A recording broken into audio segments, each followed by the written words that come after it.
Question 3.8. Three girls skating on a circular ice ground of radius 200 meter start from a point P on the edge of the ground and reach a point Q diametrically opposite to P following different paths as shown in figure. What is the magnitude of the displacement vector for each? For which girl is this equal to the actual length of path skate? ये पूरा motion in straight line chapter 2 करने के बाद अगर आपको इस question में doubt है तो इससे बड़ा क्या कहें कि इससे बड़ा डाउट कुछ हो नहीं सकता, क्योंकि आपने मोशन इन स्ट्रेट लाइन पूरा चैप्टर किया है, 17-18 क्वेश्चंस किए हैं।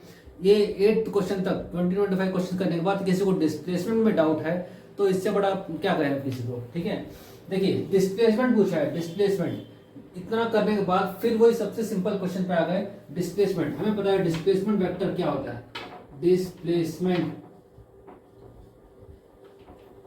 डिस्प्लेसमेंट होता है final point minus initial point, change in position को ही हम कहते हैं डिस्प्लेसमेंट वेक्टर, क्योंकि ये वेक्टर क्वांटिटी इसके डायरेक्शन होते हैं। हमारा इनिशियल पॉइंट क्या है, पी, इसका रेडियस दिया हुआ है, रेडियस हम यहाँ से फाइंड कर लिखते हैं, क्वेश्चन में दिया हुआ है 200 मीटर। ठीक है, रेडियस हमको दिया हुआ है 200 मीटर, इसको ओ मान लेते हैं, सेंटर है।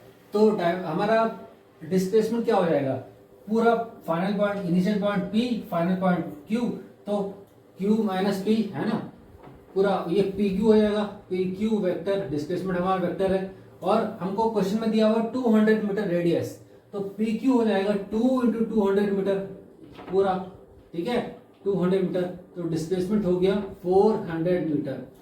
किसको डाउट है अभी भी इस क्वेश्चन में नीचे कमेंट करके बताओ कि ये समझ में नहीं आया। ठीक है, नेक्स्ट हमारा नेक्स्ट पार्ट है क्वेश्चन का, for which girl is this equal to the actual length of path skate. किस लड़की के लिए सबसे छोटा है, पाथ लेंथ के बराबर है। हमारे पास 3 ए बी, अच्छा यहाँ मार्क नहीं आएगा, सी, ये हमारा सी। ठीक है, ये 3 गर्ल्स हैं, ए बी सी 3 गर्ल्स, किसके लिए सबसे पाथ लेंथ के बराबर है displacement.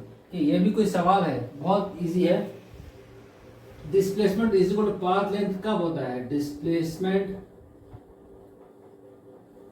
Is equal to path length. जाहिर बात ए के लिए तो नहीं है, सी के लिए भी नहीं है, तो किसके लिए लगता है आपको डायरेक्ट होना चाहिए, गर्ल बी के लिए होना चाहिए, है कि नहीं। क्यों, क्योंकि गर्ल बी का path length P to Q, displacement भी पी टू क्यू है ना, फाइनल पॉइंट में इनिशियल पॉइंट। गर्ल ए के लिए पाथ लेंथ क्या है, ये ए है, ये लॉन्ग पाथ जा रही है, गर्ल सी भी ऐसे जा रही है, पाथ लेंथ शॉर्टेस्ट, इसको डिस्प्लेसमेंट किसके लिए होगा, गर्ल बी के लिए। ठीक है, ये था क्वेश्चन, मैं तो ये क्वेश्चन भी नहीं कहूंगा इसे। ठीक है, चलिए नेक्स्ट 3.9।